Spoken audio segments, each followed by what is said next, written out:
हरे कृष्णा मेरे प्यारे दोस्तों, आई होप आप सब बहुत अच्छे होंगे। तो फिर से स्वागत है आपका अपने चैनल फैक्ट्स गली में।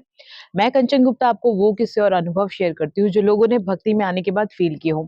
तो आज इस वीडियो में क्या है नया बताती हूँ। तो वीडियो को टिल एंड तक जरूर देखना, और जो लोग चैनल में नए हैं वो चैनल को सब्सक्राइब करना ना भूले, और अगर वीडियो अच्छी लगी तो फ्रेंड्स के साथ जरूर शेयर करें। तो आज का जो ये अनुभव है ये हमें भेजा है कविता जी ने।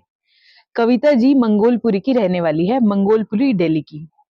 ये जो नेम है कविता, ये काल्पनिक नेम है। रीजंस कुछ हैं, क्योंकि कोई भी पर्सनल अपनी लाइफ के बारे में इतना डिटेल में नहीं बताना चाहता कि लोग उसे जज करें, क्योंकि आजकल सोसाइटी बहुत जल्दी जज कर लेती है। वो बताती है, जब कविता की नई नई शादी हुई थी और वो मंगोलपुरी में शिफ्ट हुई थी, तो उनकी एक फ्रेंड बनी। जब उनकी फ्रेंड बनी, वो अनमेरिड थी और वो अपनी मम्मी-पापा के साथ रहती थी, और उसकी एक छोटी सिस्टर और थी। तो फ्रेंडशिप इतनी अच्छी हो गई क्योंकि न्यूली मैरिड थी, उनको समझने वाला उनको शायद कोई अभी मिल नहीं रहा था। अपने जो भी उनके भाव थे, परेशानियाँ थी, पर जो भी था, तो उनको एक अच्छी फ्रेंड मिल गई। बहुत अच्छा रिलेशनशिप था, ऐसा रिलेशनशिप था कि कविता उनको दिन भर की जो भी प्रॉब्लम होती थी, वो ज़रूर बताती थी। समय तब बदला जब जो कविता की फ्रेंड थी उनकी मदर बीमार हो गई और हॉस्पिटलाइज हो गई। जब हॉस्पिटलाइज हुआ उसकी मदर, तो उनकी मदर कविता को कह के गई थी कि अभी इनका टेक केयर करने वाला कोई नहीं है, तो प्लीज इनका ध्यान रखना। तो कविता जी ने वैसे ही अपनी फ्रेंड समझकर भी, और साथ में उनका इतना प्यार था उनके साथ, तो उनका बहुत अच्छे से ध्यान रखा, जिसकी वजह से उनका आना जाना उनके घर में बहुत बढ़ गया। घर में बहुत ज़्यादा आना-जाना बढ़ने की वजह से जो उनकी फ्रेंड की नज़दीकियाँ थी, वो उनके हस्बैंड के साथ बहुत बढ़ने लगी थी। जैसे रात देर रात आना, बैठना, डिनर करना साथ में। ये सब चीज़ें बहुत नॉर्मल थी, कभी कोई उनको ऐसा परेशानी का भी कुछ नहीं लगा। लेकिन परेशानियाँ तब आने लगी, जब कविता जी के हस्बैंड कहने लगे कि इसके साथ कहीं पे भी घूमने का प्लान होता था, वो अपनी उस फ्रेंड का ज़िक्र ज़रूर करते थे कि वो ज़रूर जाएगी, वो ज़रूर जाएगी। पहले तो कुछ भी अटपटा नहीं लगा। लेकिन जब अब अकेले हस्बैंड वाइफ जब जाना चाहिए उनको, तब भी वो उसकी फ्रेंड को घसीटते थे, तो उनके मन में कुछ-कुछ डाउट्स आने लगे कि ऐसा क्या है, हमारी नई-नई शादी हुई है, लेकिन वो उस फ्रेंड का ज़रूर ज़िक्र करते हैं। तो कुछ दिनों के बाद उन्होंने ये पाया कि जो उनकी फ्रेंड थी, उसका नंबर उनके हस्बैंड ने किसी और नाम से सेव कर रखा था, और वो पीछे से बातें करते थे, जो कि उनके लिए बहुत शॉकिंग था। और ये भी उन्हें तब पता चलता है जब एक बार उन्होंने वीडियो, जो उसकी फ्रेंड थी, उसने वीडियो कॉल किया और उनके हस्बैंड ने किसी और नाम से सेव कर रखा था।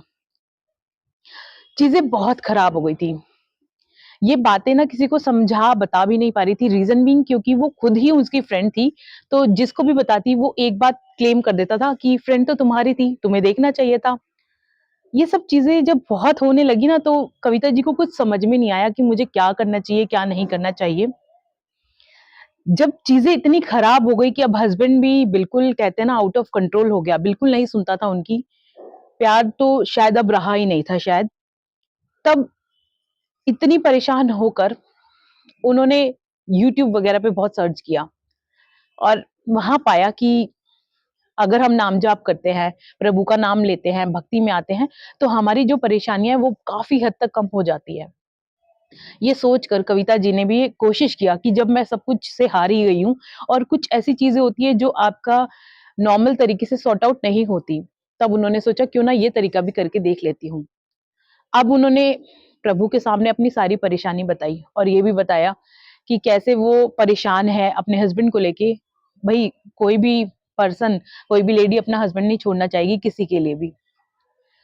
जब प्रभु की भक्ति में आई, कुछ समय तो लगा टाइम उनको कि ये मेरे साथ ही क्यों? क्या ऐसा क्या रीज़न हुआ कि ये सब मेरे साथ हुआ? मेरे अच्छे होने का ये गलत मुझे सवाब क्यों मिला? ये सब बड़े सब उनके मन में ख़्यालात थे।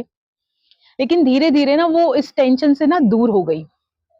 अब उस बारे में वो बहुत कम सोचना उन्होंने शुरू कर दिया, और रिज़ल्ट क्या हुआ कि उनके हस्बैंड ने भी एकाएक मतलब उस लड़की के बारे में सोचना बंद कर दिया, और वो लड़की वहाँ से शिफ्ट हो गई। अब इसे प्रभु की लीला कहेंगे, क्या कहेंगे? कविता जी कहती है कि लेकिन मेरी लाइफ़ में वो जो फ़ेज़ था ना, मैंने एक सबक सीखा कि अपने फ्रेंड्स को कभी भी अपने हस्बैंड से नहीं मिलाना चाहिए। आजकल लोग फ्रेंडशिप में बहुत पागल हो जाते हैं। हालाँकि ठीक है, हम ट्रस्ट करते हैं, बिल्कुल करना भी चाहिए, लेकिन आप दूसरे पे ट्रस्ट भी नहीं कर सकते हो, 100% किसी पे ट्रस्ट नहीं कर सकते हो। तो इस वीडियो के थ्रू एक छोटा-सा था, किस्सा था, अनुभव था उनका कि जब कोई नहीं होता ना तब प्रभु आपके साथ होता है और आपको खड़ा हुआ ही मिलता है। तो सिर्फ़ हम ये कहते हैं वीडियो के माध्यम से कि जब परेशानी थोड़ी-सी हो या खुशियों में भी आप प्रभु को ज़रूर याद करो। सिर्फ़ दुःख में नहीं, खुशियों में भी उनको याद करो, तो दुःख आएगा ही नहीं। अगर आएगा भी तो बहुत छोटा होके आएगा। आई होप ये वीडियो भी आपको अच्छी लगी होगी और अच्छी लगी होगी तो आप सब्सक्राइब करना ना भूलें और ऐसी वीडियो देखने के लिए मेरे चैनल में बने रहें और अगर आपके पास कोई भी एक्सपीरियंस है, अनुभव है, भक्ति से रिलेटेड, प्रभु से रिलेटेड, तो आप मुझे मेल आईडी पे ज़रूर शेयर कर सकते हैं, आप व्हाट्सएप भी कर सकते हैं। तो मिलते हैं अगली वीडियो में, तब तक के लिए जय श्री राम।